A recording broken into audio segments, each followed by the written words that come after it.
Pelakon muda Puteri Balqis atau lebih mesra disapa Akish kini menjadi perhatian selepas memberikan teguran terbuka kepada aktris Janna Nik.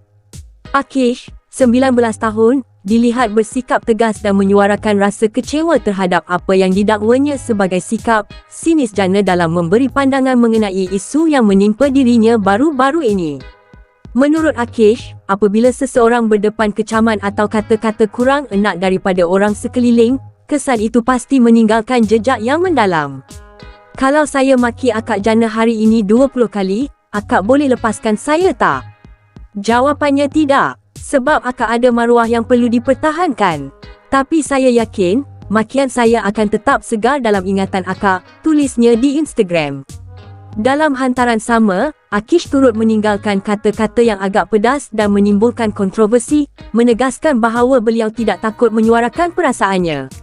Akak boleh muat naik di threads dan beritahu sekalian alam betapa biadabnya saya pada senior, wannabe, seperti akak yang tikam kami dari belakang, tambahnya lagi.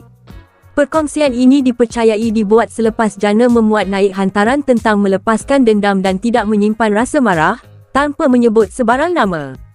Sebelum ini, ibu Akish, Nur Rashikin Muhammad Aziz, juga tampil memberi amaran agar Janna tidak masuk campur urusan keluarga mereka, sambil menegaskan bahawa tindakan Janna dilihat berat sebelah dan sengaja menjadikan isu keluarga sebagai bahan bualan.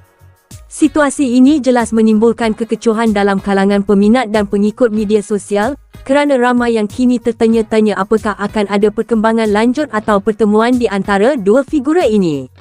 Dengan nada santai tapi pedas, Akish menegaskan bahawa beliau akan terus bersuara bagi mempertahankan dirinya dan keluarganya, sekaligus meninggalkan tanda tanya besar di hati netizen, adakah isu ini akan berakhir atau semakin panas di media sosial.